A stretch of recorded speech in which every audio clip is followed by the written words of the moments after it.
France പജിത് Vinayaka films പൊന്മാന് ശേഷം വീണ്ടും ഒന്നിക്കുന്നു. തമർ KV 1001 നുണകൾ സർക്കിറ്റ് എന്ന പടം ചെയ്തൊരു സംവിധായകനാണ്. പടം കാണാത്തവർക്ക് ഉണ്ടാ മനസ്സിലാവും. കിഡ് പടമാണ്. പക്ഷെ കൊമേഴ്സിലെ പടം പ്രൊമോട്ട് ചെയ്തിട്ടില്ലെന്ന് തോന്നുന്നു. എനിക്ക് തിയേറ്ററിലൊന്നും അധികം കളിച്ചിട്ടില്ലെന്ന് തോന്നുന്നു. സെനിവ ഇതിൽ നായകനായിട്ട് വരുന്ന നമ്മുടെ നിവിൻ പോളിയാണ്. കിഡ് ലുക്കിൽ ഫസ്റ്റ് ലുക്ക് പോസ്റ്റ് പുറത്ത് വന്നിട്ടുണ്ട്. പടത്തിലെ ആളെ ലുക്ക് തന്നെ ആൾ നല്ല രീതിയിൽ എഫേർട്ട് ഇട്ട് തടിയൊക്കെ കുറച്ചിട്ട് വളരെ ചുള്ളനായിട്ട് വന്നത്. ഡോൾബി ദിനേശ് എന്നാണ് പടത്തിൻ്റെ പേര് വരുന്നത്. ആളൊരു ഹെഡ്ഫോണൊക്കെ വെച്ചിട്ട് ലുക്കാണ് പുറത്ത് വന്നിട്ടുള്ളത്. ഈ പടത്തിലെ സൗണ്ട് അനിമൽ എന്ന ഫിലിമിലൊക്കെ വർക്ക് ചെയ്യുന്ന ടീമാണ് ഇതിൽ വർക്ക് ചെയ്തിട്ടുള്ളത്. പിന്നെ കോമഡി ഫാമിലി എൻ്റർടൈൻമെൻ്റ് ആയിട്ടാണ് ഈ പടം വരുന്നത്.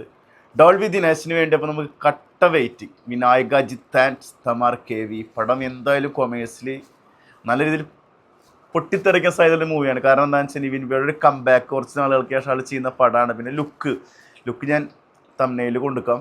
കിഡുവാണ്. അപ്പോൾ ഓൾ ദി ബെസ്റ്റ് ടീം.